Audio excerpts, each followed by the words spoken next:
Welcome back to my channel. It's me, Muffins. I know it's been a minute since I've been here. Life has been kicking my ass. I think life is kicking most people's asses right now. So I haven't been able to focus on YouTube or Twitch or anything like that, but I'm hoping to get back into the grind, back into the groove of it if my life will stay stable for 0.5 seconds.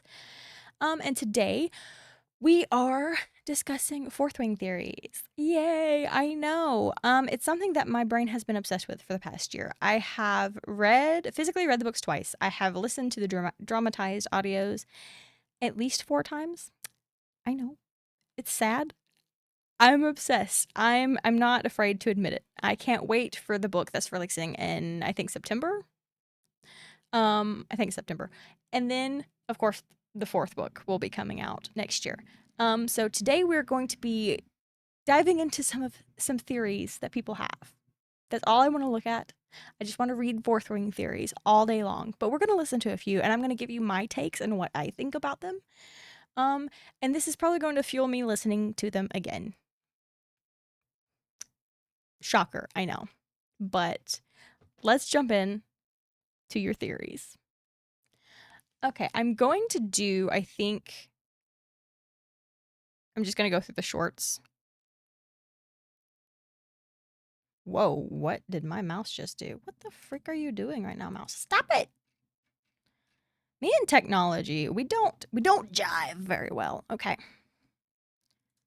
I finally finished Onyx Storm, and I have got like 3 theories which are at the front and center of my mind that I need to talk to you about. Obviously, it goes without saying, if you haven't Tell read me. this book, please scroll past, save this for later, because this video is going to contain spoilers. Number 1 theory, and I'm fairly sure everybody will agree with me on this, and I'm fairly sure I've seen other people have the same thoughts, but it's that Xaden's new Venin brother is Bodhi. It's Bodhi. So my second theory is that Violet's dad. Okay. I don't know that I agree with the brother being Bodhi.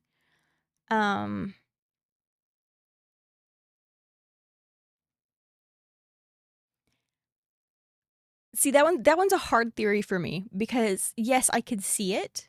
Because Xaden states that this brother watched him stumble for like the last 5 months. So it could be Bodhi, it could be Garrick. But I mean, again,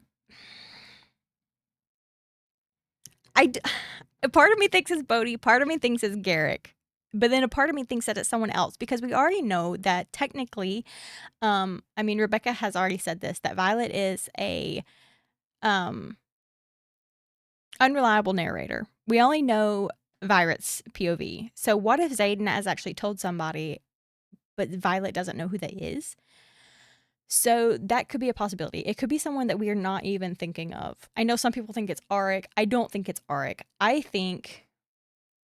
Okay, before I give my input on that, see, I'm already spiraling into different things. I don't think it's Bodhi. Okay, we're just going to say that. So my second theory is that Violet's dad, we're going to discover in future books that he's alive.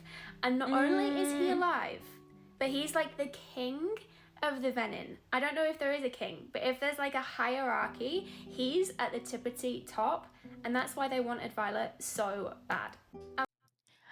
I think Rebecca's already said that Violet's dad is dead. Like dead. I think she's already, because this has been a theory for I think since Iron Flame.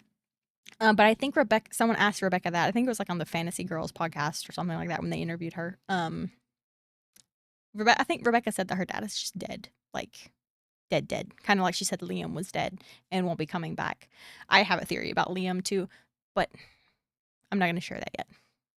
I don't think Violet's dad is Venin. I do think he's dead. I do think that his story is going to play more into the next book. So I'm excited to hear about that. And my third and final theory is that, do you remember when Violet visited the islands and they went through that whole like gifting process where each person got gifted something and they just had to say thank you, and it was that horrible chapter? That chapter, remember, she got given a compass, but the compass was broken, and when she got given it, he kind of laughed at her, and that was a whole situation. I think that compass is gonna lead her to Xaden in book number 4. It's not I do agree with that. I think the compass is kind of like, the compass on Pirates of the Caribbean. I think it's going to point to like what her soul desires most. And of course, that's going to be Xaden. I think that's how she's going to find him and track him throughout the next books. Um, and I think his empty box plays a part in it too. I don't know what, but I think all of these gifts are eventually going to come back around and play some part into the building of the story. Like Cat, I don't know how Cat's necklace would. I do have a theory about Cat and Auric, though. I think that they are going to be together to some extent. I don't really like it, I don't think. But I feel like that's where it's going. Not actually broken. It's actually made for her, and they knew that, and there's like a whole bigger meaning behind it. But that compass is going to lead the way to Xaden. That's my thoughts. Yeah, I don't think that the compass was made specifically for her. I think it's just made specifically to point to your heart's desire or, something to that extent. But yeah, solid theories. I don't think that the brothers Bodhi. I don't know why I don't think that, but I feel like Bodhi possibly went with Xaden. Or my theory, okay. See, I'm already jumping ahead, but I'm just going to go ahead and put my theory out there that I think that Bodhi and Auric are missing because they went to steal the eggs. We know that eggs are missing. I think they stole the 6 eggs and are taking them to Umbriel, to Dune, to get their army to help win the war against the Venin. Auric's already a precog. So I think he has already seen the outcome of this war or the way it's going to go. And so him and Bodhi, possibly him and Garrick, either one, are stealing the eggs and taking them to Umbriel. And that's why they are not there at the end of Onyx Storm. And there's tons of things that I lay into the first book that don't come to fruition in the second book, but are coming to pass in other books that I won't point out because that would be cheating. And there's tons of I have a theory about who the main villain of the Fourth Wing or Empyrean series is going to turn out to be. And no, it's not General Daramore or Jack Barlow. Those wouldn't be very compelling choices. I've put together a bunch of evidence that seems to me at least to prove that it's going to be someone we care about a lot more, and be appropriately heartbreaking as a result. And no, it's not the character you're probably thinking of now either. I don't want to drop this massive potential spoiler on anyone who's just scrolling by and doesn't really want to know, though. So if you'd like Would to you hear just say who I'm it? quite sure it'll be and all of the evidence to back it up, you can follow the link to my channel and watch the long-form video where I do a deep dive into it. Thanks for watching. That was kind of rude.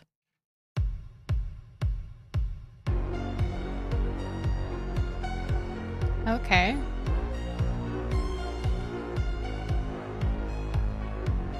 And Darna waited 650 years to hatch to bond with Violet. Coincidence? 7th unknown kind of dragon that killed a venom that are immune to dragon fire.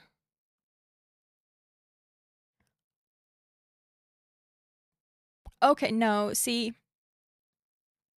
I think the only reason that Andarna's fire killed that venom was it was her first flame. And Terrence already said that the first fire can burn the hottest. Because she tries to do it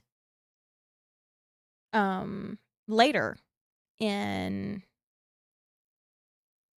I can't remember it is Onyx Storm that she tries to do it, and she's like, why didn't it work? So I don't think her flame has anything to do with it. It could be because she was also changing scales at the moment where she burned the venom too. So I do think that her color changing changes her magic in some way, because we know that Irids are magic.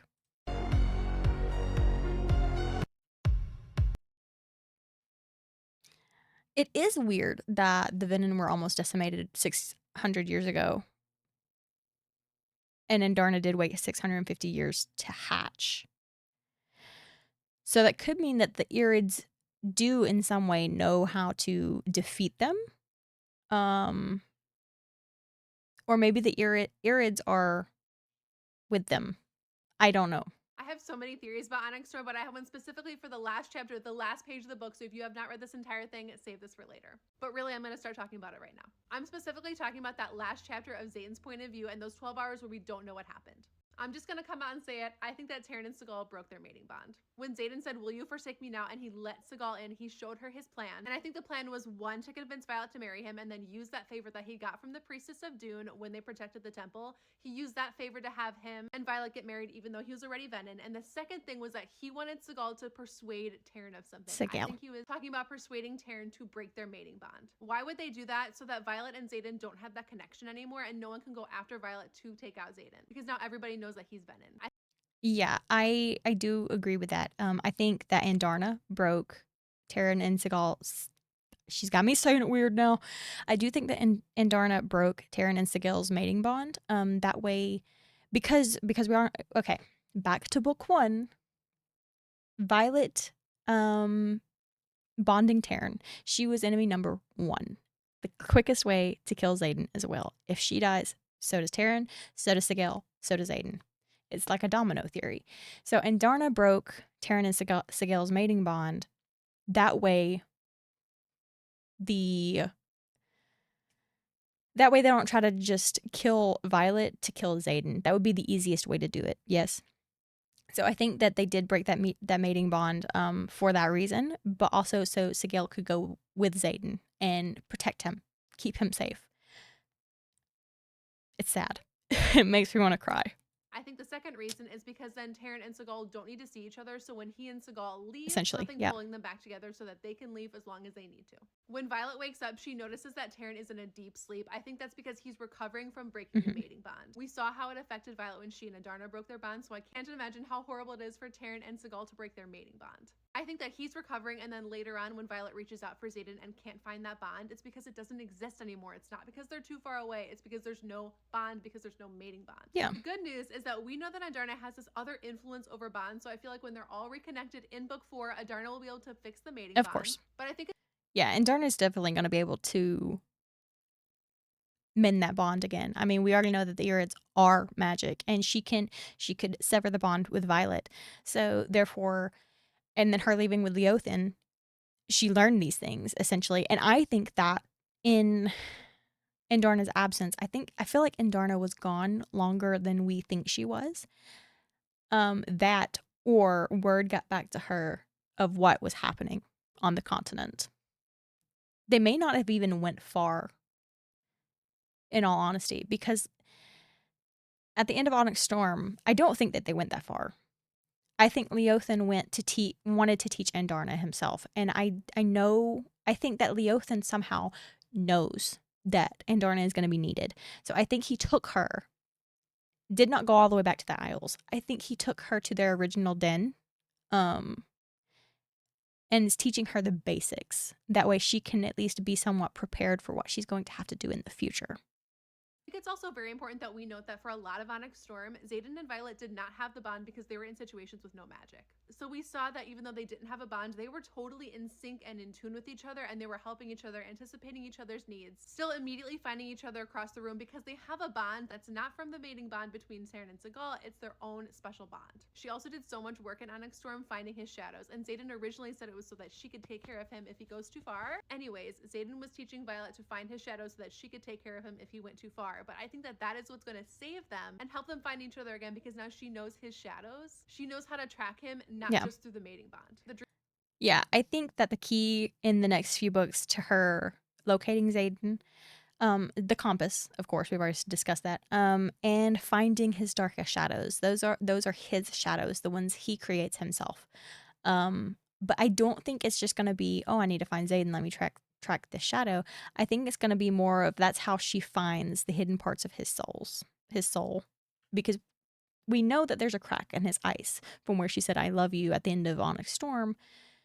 So I think her following his shadows is a way to find him, his soul, in theory. Dreamwalking will probably also come into play with this, because I feel like now they know they can communicate through that. And she even touched him in a dream. So I think that dreamwalking will be a big part in helping them find each other. But before... Well, Rebecca's already said that we get spicy dream scenes. So there's that. I think that's how they're going to discuss things. I think that's how Xaden is going to keep the sane parts of himself, because we already know that his soul's gone. He felt it flaying away. But I think that them staying connected in their dreams is how he keeps that part of himself. Like, he doesn't completely turn Venom, because he's already questioning what he is. At the end of Onyx Storm, you know, the Onyx Storm, essentially, it hits the walls of Drathus, and it hits the cliff where the magic that burns is, and he's like, oh, good or bad, what am I? So I think that staying connected in their dreams is going to help him stay grounded and not lose himself completely. Maybe, if that makes sense. If not, you can tell me. Before I spiral, let me know what you think about them breaking the mating bond, because I really think that's what happened. I cannot stop thinking about it. I don't want it to be true, but I think that it all kind of points in that direction. I have so You are welcome to keep it to yourself. When people say Violet and Jack are the enemies to lovers, no. No. Rebecca has already said that Violet and Xaden are in game. So, no. If you think that, fuck off. What if the biggest betrayal in the Empyrean series comes from Xaden himself? Rumors say his signet's evolving, too powerful for any dragon to control. What if Xaden makes a deal with the Venom, just to protect Violet? Would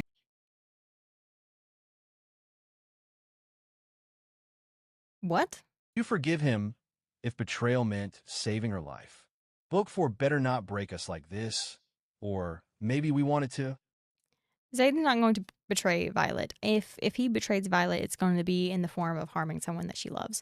But I don't think Xaden would do that, because even when he was completely turning at the end of Onyx Storm, he never attacked the Navarians or the Oretians. He didn't attack anyone, none of the dragons. He specifically killed Venom.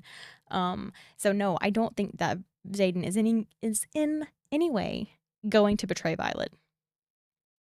We already know that he's loyal to Violet first. Major Onyx Storm spoilers and theories, and these theories cover Fourth Wing, Iron Flame, and Onyx Storm. So if you have Give 'em not to finished me. reading this book yet, go ahead and bookmark this and save it for later. That is your only warning before I jump into Onyx Storm spoilers. At the end of Onyx Storm, I believe that Xaden is right there in the courtyard of Ryerson House with Brennan, Violet, and Imogen. Why? Because when she comes to, she sees a shadow off to her right. This is immediately followed up with some dialogue from Andarna, but Andarna's location is not specified. Only the location of the shadow was specified. But I will address Andarna later. We are I like this theory, although I don't think it was Xaden himself. I think it was his shadows. I think he uses his shadows, his personal shadows, as a way to check on Violet. But yes, I do think that it was his shadows, because we already know that, like, he can hear people through them. He said that in Fourth Wing and Iron Flame several times. And Onyx Storm, I mean, just like with the prince, when he shoves him into the wall with the shadows, he has very great hearing due to the shadows at his feet. So yeah, I don't think it was Xaden himself, but his shadows moving. Are drilled throughout this book that Xaden can travel and turn into a shadow form or be hidden in shadows. That is just part of his shadow wielding ability. There are several receipts for this. In Onyx Storm chapter 2, page 20, quote, shadows quake at the edges of the chamber. Xaden then kills every cadet Venom in the room before he strides up to Violet. He did this by filling the room with shadows and desiccating their bodies. Chapter 16, page 137 of Onyx Storm, Professor Ryerson teaches his favorite pupil, Violet, I can wield from anything that casts a shadow, but no one knows the strongest threads are always my own. If you can sort through them, feel their difference, you'll be able to track where I am in the darkness. A few paragraphs down, Violet asks, why only me? And he responds, you need to be able to find me. This goes back to the note that he left in chapter 66, the very end of this book, when he leaves the little written note that says, don't look for me. This takes me to the biggest critics of this theory, saying that that's not Xaden because the place is warded now. He can't do his magic there. That's only partially true. It's Venom powers that are blocked by the wards. Dragon-wielded abilities still work, and there's a few references to this. If we go all the way back to Fourth Wing, chapter 35, page 444,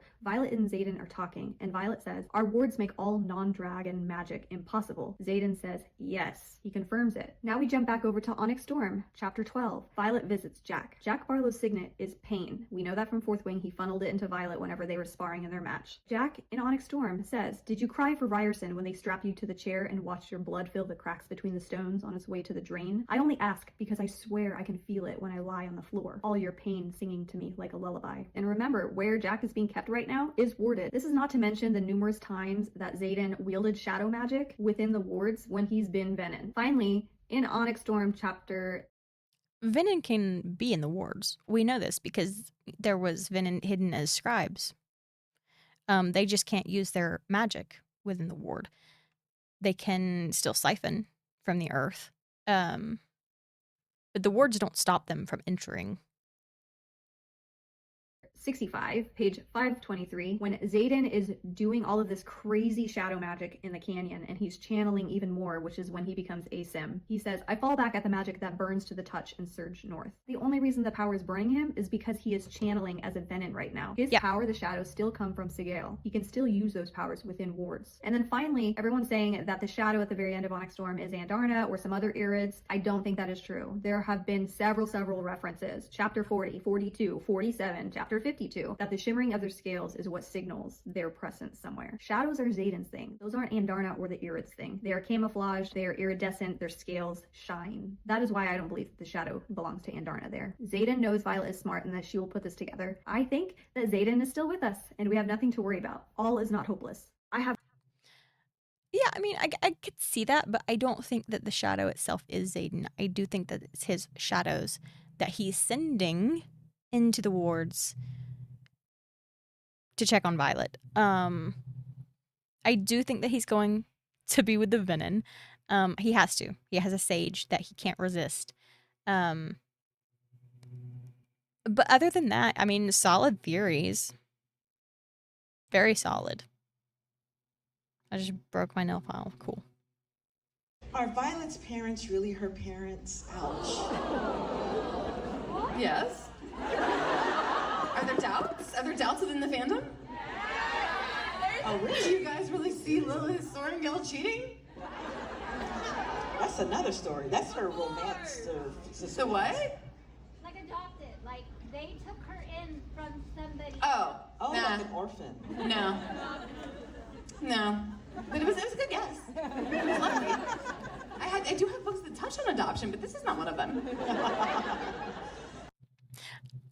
That's funny. I do have a theory, not that, I do think that Violet is Lilith and Asher's daughter, but I do think that somehow she is a descendant of one of the first six, or potentially the gods themselves. Which I do have a theory that potentially the first six were the gods. But we know that I'm trying to back my theory up. We know that Violet is already touched by one god, Dune. I think that the other god that she's touched by is Malik.